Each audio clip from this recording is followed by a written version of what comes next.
you got to give credit to the Rangers for how they've rebuilt this too. I want to go back. This was February 8th, 2018. Mm-hmm. Glenn Sather and Jeff Gordon sent out a letter to the Rangers. Do you remember this on Twitter? 2018? Yeah. I don't remember this. As a member of the Blue Shirt Faithful, we consider you a part of the New York Rangers family and always want to ensure we share important information about the organization directly with you. Today, we want to talk to you about the future. As you know, since the 2005-2006 season, we have been a highly competitive team. We have played 129 playoff games, won the President's Trophy, reached the conference final 3 times, as well as the Stanley Cup final. While we're proud of all these accomplishments, we didn't reach our ultimate goal of bringing the Stanley Cup back to New York. So, Mm-hmm. as we do every season, we have been continuously evaluating our team, looking for areas that can be improved to enhance our chances of winning. We began the process of reshaping our team this past summer when we traded for assets that we believe will help us in the years to come.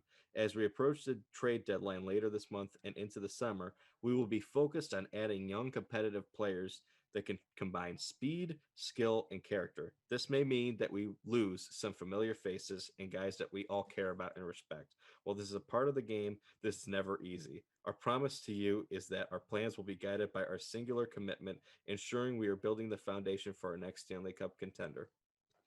They put out a freaking letter to the fans to basically tell them we're rebuilding. Oh, right. Yes. And that's, to me, That now I remember this. Yeah. just the ultimate sign of respect from an organization to their fan base. And to think that that was only 4 years ago, and now they're in the conference final, just tells you everything they need to know about that rebuild. It also tells you everything you need to know about James Dolan for freaking, like, this is nothing against Chris Drury. I like the guy, Mm-hmm. but there's no freaking reason Jeff Gordon should not be the general manager of this team. No, there's no reason that what he built. There's no reason that, I mean, and don't get me wrong, I love John Davidson, but there's no reason that JD shouldn't still be in New York either. Should be back. I'm thankful, but there's no reason he should be here. He should still be in New York, if we're being honest. Yeah, exactly. And, but regardless, even though I disagree with those decisions that they made to fire those two guys, the team that was already assembled came together, and they're moving on to the Eastern Conference. And this is going to be a hell of an Eastern Conference final. Let's get into this shit. So, yeah, and here's the thing. I wanted to mention what I mentioned beforehand to basically bring up two different frames of thinking. Mm-hmm. The frame of mind for the Rangers that a lot of people have is, oh, they faced a little bit of DeSmith, a lot of Domingue, a little of an injured Jari, and then a lot of a backup in Antiranto. They've never faced anything like Andrei Vasilevskiy. And to that, I would say they have. The Tampa Bay Lightning haven't faced anything like Igor Shesterkin. Right. And that, to me, is what makes this interesting, because we're facing they're two teams that are pretty similar in the fact that they're really, really fucking good on the power play. Their power plays are so sick. Their goaltending is so sick. It's crazy. Okay, so let's talk about this. Let's break this down.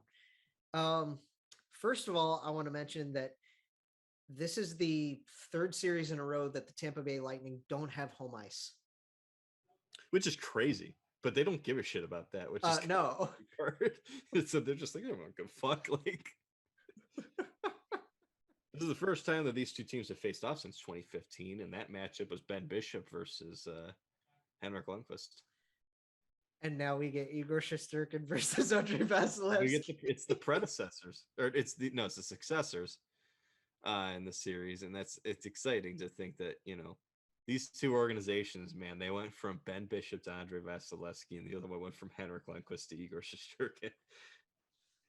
Oh my god, it's just so talk about being spoiled, man. That's unbelievable. But this is like you said, we love talking about how much the former players are cycling through these teams. Yeah. Right? And like you just said, and like I just said earlier, this is the Barclay Goodrow Bowl and the Ryan McDonough Bowl. Yeah. So a little bit of an advantage to, the Rangers here for having a guy like Barclay Goodrow who that knows was just on those cup winning teams. Yeah. he knows their tendencies. He knows what their locker room is like. Mm-hmm. He knows what John Cooper is like. Yep. He knows what that organization is looking for, the standards that they hold themselves to, how they go about their business. Now, I know that McDonough was a part of the Rangers too, but McDonough hasn't. He was traded from the Rangers a while ago, so he hasn't been a part of any. Yeah. Like nobody from that regime that he was a part of is really there anymore. So that's why the edge, I think, in terms of knowledge, goes to the Rangers. The player insider knowledge, yeah. The player insider knowledge. Now, how much does that actually affect the series? I don't know, but if it even affects it just 1%. You'll take any 1% you get. Yeah. So it's funny because this series, like most series, often come down to goaltending. Who the fuck do you give the edge to? I want to switch gears and talk about the power play just really fast. Yeah. Before we talk about the goalies, because I want to end this preview on the goalies because that is literally the biggest. Because that's the biggest story with the Eastern Conference Final. Hardest to predict that of all of it. Yeah, exactly. So the power plays, right? Mm-hmm. I kind of want to give the power play edge to Tampa. Yeah. Only slightly. Yeah. Because that's the thing. Most of the edges we give to teams in this series are only going to be slightly. Yeah. Because, the Rangers, obviously you have Kreider, you have Mika, you have Bread, you have Strome, you have Fox. Mm-hmm. That's probably your first Trouba unit, too, right? Has been pretty good. Truba's probably on their second unit with one or two of the kids. Yeah. Andrew Kopp's been really effective. Kopp's probably up there. Yeah. Kopp's been such a dynamic player for this team ever since they got him. The definition of dynamic. I mean, he is everything that you could have expected because scores on the power play and kills penalties. The second round pick that they traded to get Andrew Kopp today just turned into a first round pick. Oh. I'll tell you what, there's not a Rangers fan in the world who gives a fuck about giving up that first round pick for what he has provided to that team. No. He's been excellent. He's been exactly what they're looking for. Mm-hmm. They needed a 5-tool player. Right. And Kopp's been that guy. Yeah. And then you also, like, in terms of Tampa's power play, dude, you have weapons everywhere. Yeah. You have probably some of the most lethal shots in the league on both units. Well, it's amazing because when you just talk about, like, in premise, the Tampa Bay power play, you think of, obviously, Stammer. You think of Kucherov. Which means the third name you're bringing up is Braden Point. Who's not there. And then the fourth name you're probably bringing up is Victor Hedman. Can we mention that? Okay. Braden Point hasn't played all playoff. Yeah, because he's been out since Game 7 of the Maple Leaf series. And that's you think that would be that's a boon to him, but like no, the President's Trophy without hell. But here's the interesting thing, and I don't know if maybe this is sometimes boredom of you're just so fucking good. Uh-huh. You've been so great for so long that you're not firing on all cylinders. The fact that they just slid Nick Paul in there like it was nothing. Yeah. But for Tampa, as far as power play is concerned, it should be noted in the regular season, their power play percentage was 23.6%, which is pretty good. That's penalty kill was 80.9%, which is pretty good. But the Rangers' power play percentage was at 25.5%, so that's higher. And their penalty kill percentage was 82.4%, which is also higher. So they had better special teams numbers overall. Yeah. I'd like to know what the distribution is in terms of how many. Yeah. For each team, just to like know what the what the actual ratio would be. Right. So, and the other thing that's interesting, so the Rangers, obviously, with how good their goaltending is, 2.49 goals against per game in the regular season compared to Tampa at 2.77. But Tampa's more of an offensive team. They push more than the Rangers do. So Tampa averaged 3.44 goals per game, while the Rangers only averaged 3.05.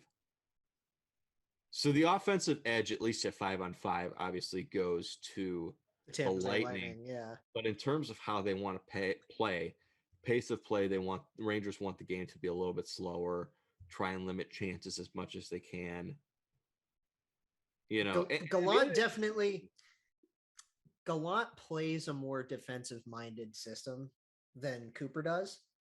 Yes, it has been a point of emphasis with the Rangers that he has been more defensive, which is nice for a lot of their left side guys. Yes, because you have the completely underrated Keandre Miller, which how good has he looked? He's been so good. The whole playoff. Oh my God, this kid, he's gonna look fantastic in the next like 5 years plus. Right?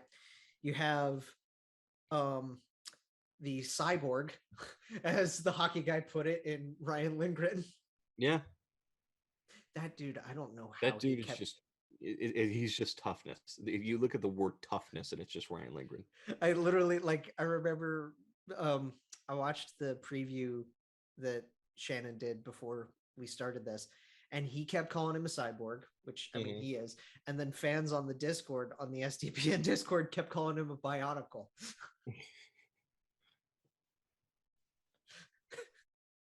That's a perfect comparison. This dude, like literally, he's out with an equipment issue or something, and then he's right back in there like it was nothing.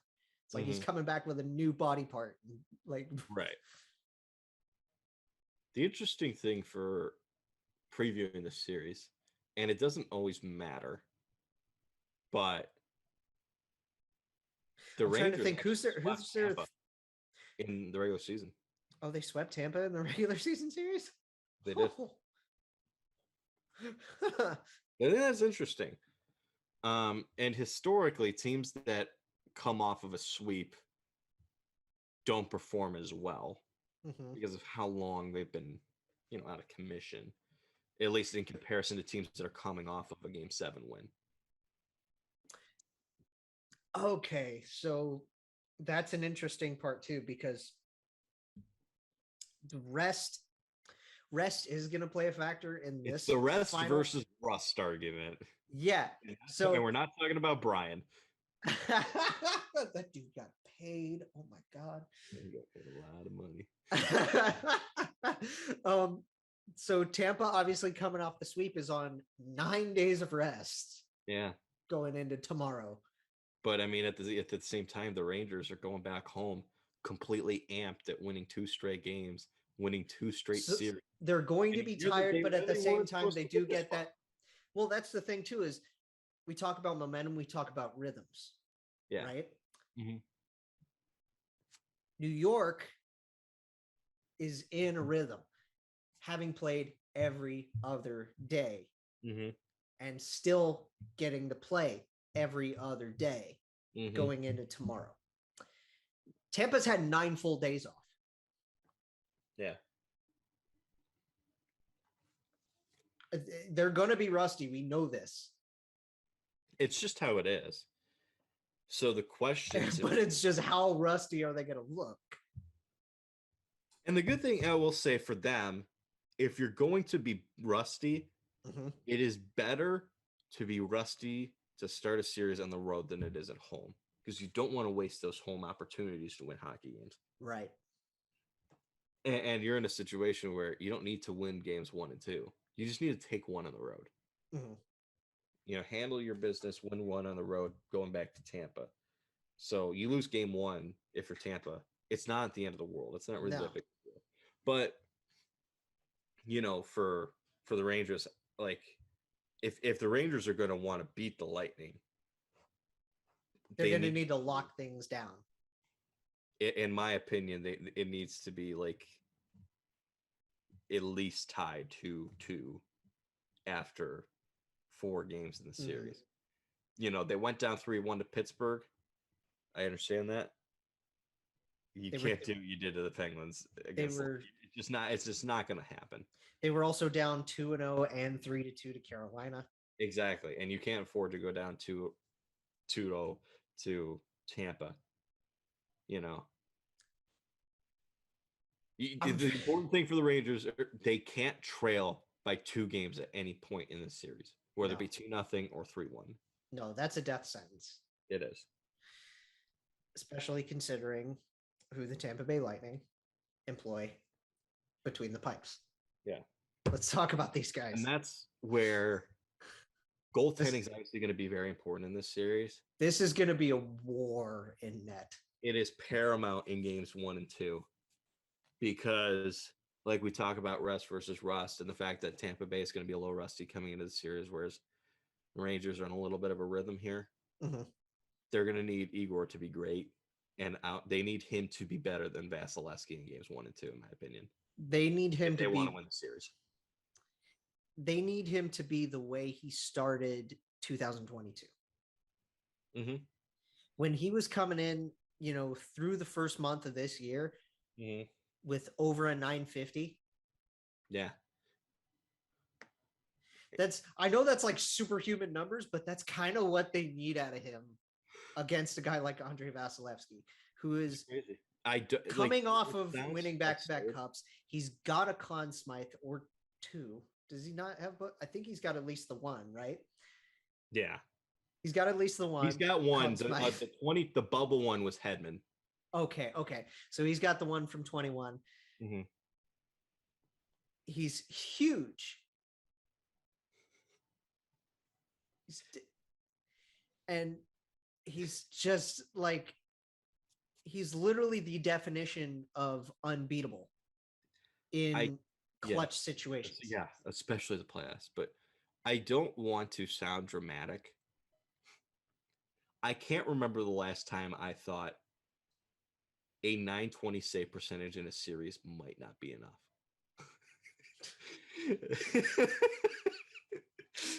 I don't know what to tell you, man. Not any series you're in, a 920 save percentage in this series might not be enough for either guy.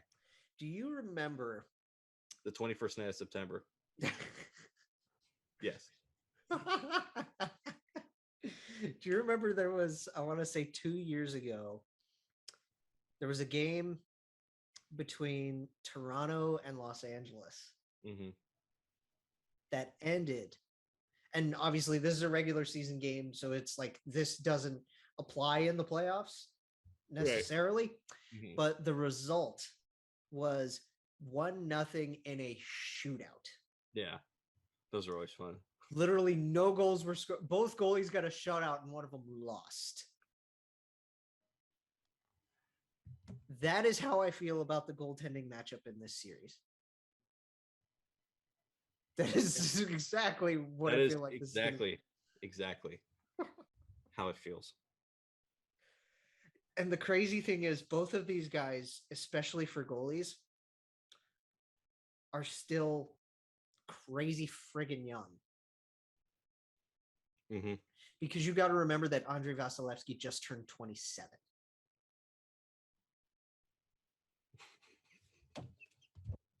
He's been around for fucking ever. How the fuck is he only 27? He's 27 years old, just won back-to-back cups, and he's already Hall of Fame caliber. If his career ended today, he would be a Hall of Famer. He's first ballot. No joke. Yeah, not even a question. Just go ahead and retire 88 now. Wow. He's that damn good. Oh my gosh. And Igor's just got, he's got so much time still to grow. He has time to grow and he's get better. It's time to get better. And He's already as good as he is. He's what, like 23? He's 25. 25? Okay. Because he was in the 2014 draft. Okay, all right. And he took forever to, develop in the K, but I mean, they were patient and look, it paid off. Yeah, because remember his last few seasons in the K were also like in the 930s. They were ridiculous. I think he had one 950 season in the K as well. Mm-hmm. God, I'm so excited for this Eastern final because it's just going to be who scores first and when.